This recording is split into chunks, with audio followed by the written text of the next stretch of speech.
Hello everyone, this is Richie Magbanwa and welcome to another day in our life here in Canada. So today guys, ang aga kong nagising ako ang lakas ng ulan, parang na-miss ko tuloy yung Pinas. Makasente kasing dilim-dilim. Kaya yun, napag-isipan kong i-vlog yung araw na ito.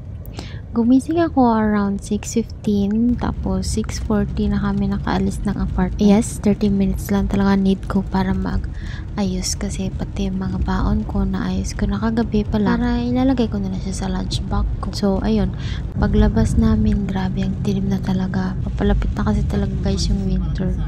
So, nasa transition na kasi kami ngayon ng winter at autumn. Kaya pati weather namin may toyo talaga lately.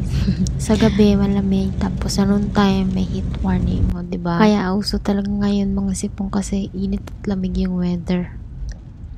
Ayan pala guys, si mama isang way lang kami ng pinagtatrabahuhan kaya sumasakay ako sa kanya tuwing umaga. So ayun, laking tipid lang.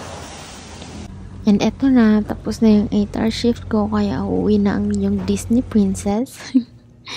Pero bago ako umuwi, pumunta muna ako ng Canada Post para i-pick up yung parcel ng kapatid ko.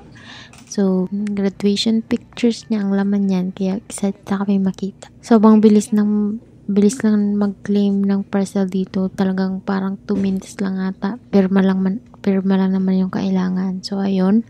Pag-uwi ko, since nag-aaral kapatid ko, ako yung nakatoka magbantay kay Chloe habang wala pa si mama at wala pa si Chinchin. Nagulat pa siya, oh. So, yan. Nandito lang kami sa tent niya.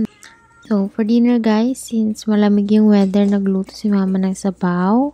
Basta mixture lang siya ng lahat ng stocks ng pagkain. Tapos, lagyan lang ng noodles at saka meat. So, ayan, ang sarap.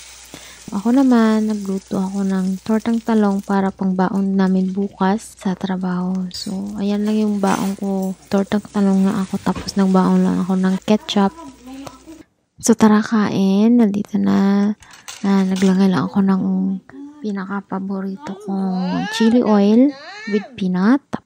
So, ang cute lang dito ni Chloe kasi sabi niya sa tortang talong, ano daw? Fish.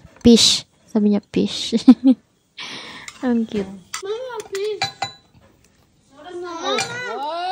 So, yun. After dinner, downtime na. At ito nga, may pati pa si mama. So, ayun. Another day is done. Thank you, Lord, for today. And thank you for watching. Bye!